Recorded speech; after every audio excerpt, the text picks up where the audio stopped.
আর থলথলে বডির উপরে আঁকা আছে দুটো বিশাল কুড়ালের ছবি। এখন এই চুল কাটা নিয়ে চলে হেব্বি ক্যাচাল। সিং জানায় আমার বস এখন তোরে পিস পিস করে দেবে, তাই ভালোই ভালোই সরি বলে তোর কাছে যা আছে সব দিয়ে দে। কিন্তু এই পোলা তো কিছুতেই টাকা দেবে না। এখন এই সব কথার মাঝে বস টুপ করে ঘুমিয়ে পড়ে। মানে চিন্তা করো এ কোন লেভেলের বস।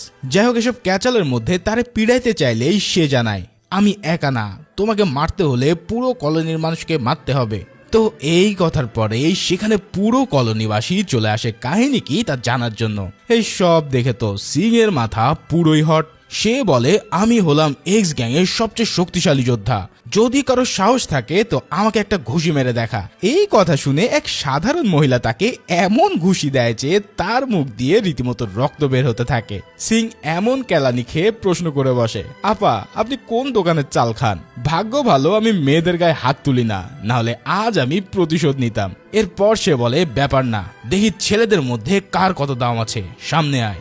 এক ছোটখাটো লোককে দেখে সিং তাকে আমন্ত্রণ জানায়, কিন্তু এ কি, এ তো দেখি পুরো তাল গাছ। তখন ভয়ে ভয়ে সে এক বুইড়া বেটাকে ডেকে আনে। তবে এখানেও দেখা যায় যে এই বুইড়া বেটা যেন আর্নল্ড শোয়ার্জনেগার।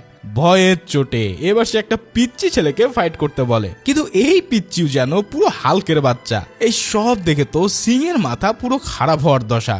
এমন বস্তিতে এরা এলো কই থেকে? ঠিক তখনই সেখানে ওই জিন্দা লাশ নিয়ে আসে আমাদের বিড়িখোর ল্যান্ডলেডিকে আর জানায় এরা আমাকে ব্ল্যাকমেল করে টাকা নিতে চায়। এই কথা শুনে ল্যান্ডলেডি তার ছেঁড়া স্যান্ডেল দিয়ে হেব্বি করে কেলাতে থাকে সিংকে। ওদিকে সেই হদল বস কিন্তু তখনও ঘুম। এখন আসল কাহিনী কি জানো? এরা হচ্ছে আমাদের দেশের পাতি নেতার মতন ধান্দাবাজ পাবলিক। সিং আর বং এই দুজন কেবল এক্স গ্যাং এর নাম ভাঙিয়ে ধান্দা করে চলে, ঠিক যেমন সমন্বয়ক সেজে অনেকে চাঁদাবাজি করছে। তো এত ফাপড় নেওয়ার পর সে একটা পটকা হাতে নিয়ে জানায় দাঁড়া, আমি আমাদের বসদের ডাকছি। আর এরপর সে এসে সবাইকে তুলোধুনো করবে। এই বলে যেই না ওই পটকা সে বাইরে ফেলতে যাবে, ঠিক সেই সময় তা পরে আসল এক্স গ্যাং লিডার জুনের মাথায়। মানে এ যেন মেঘ না চাইতেই জল। আসলে ওই সময় এক্স গ্যাং এই বস্তিতে এসেছিল চাঁদা নিতে। যাই হোক, এখন জুন প্রশ্ন করে বসে যে এই আকামটা করলো কে আমার সাথে? তখন সিং তাকে ল্যান্ডলেডিকে দেখিয়ে দেয়। এবার তো অরিজিনাল এক্স গ্যাং দেখে ল্যান্ডলেডি ভয়ের চোটে বেদম এক দৌড় দিয়ে বিছনায় গিয়ে শুয়ে পড়ে। আসলে ল্যান্ডলেডির পাওয়ার ছিল সে বুলেট গতিতে দৌড়াতে পারত।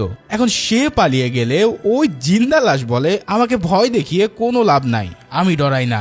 এই কথা শুনে তো জুন পুরোই শক। তাই যখন সে তাকে খতম করতেই যাবে ঠিক তখনই ওই পোলা এমন এক মাইট দেয় তাকে যে সে পুরো একটা ড্রামের ভিতরে গিয়ে উল্টে পড়ে। পুরো গ্যাং এই দৃশ্য দেখে যেন বিশ্বাসই করতে পারছিল না। তাই এবার ফুল ব্যাকআপের জন্য তারা ফ্লেয়ার সিগন্যাল দিয়ে দিলে এবার এখানে এক্স গ্যাং লিডার স্যাম সহ পুরো দল আসে সবাইকে দফারফা করার জন্য। স্যাম এখানে এসে জানায় যে এই কাজ কে করেছে তা যদি তোরা আমাকে না বলিস তাহলে তোদের সবাইকে শেষ করে দেব। যার কারণে পুরো কলোনির সবাইকে তারা ধরে মাটিতে শুইয়ে রাখে। তবে সেখানে এক পরিবারের গায়ে যেই না তারা আগুন দিতে যাবে ঠিক সেই সময় জিং নামের এই কুলি এসে বলে আমি একে কেলিয়েছি, পারলে দেখি কে আমার কি ছিঁড়তে পারে। এই কথা শুনে তো পুরো টিম তাকে মারতে ঝাঁপিয়ে পড়ে। কিন্তু এ কি কাণ্ড, এক সাধারণ কুলি হয়ে সে পুরো মাস্টার শিফুর মতন সবাইকে উদাম কেলাতে থাকে। ভাই রে ভাই, এখানে সে যেই স্টাইলে সবাইকে ভিটামিন দিতে থাকে তা ছিল দেখার মতো। কিন্তু শুধু সে নয়, এবার এই কলোনিকে বাঁচাতে আরো দুজন চলে আসে। এ হচ্ছে এক সাধারণ দর্জি, কিন্তু ভাই এই বেটাও এক কড়া লেভেলের কুংফু মাস্টার। সে তার আয়রন রিং পরে সবাইকে কচু কাটা করতে শুরু করে। এরপর সেখানে হাজির হয় এক বেকারি শপের কর্মচারী।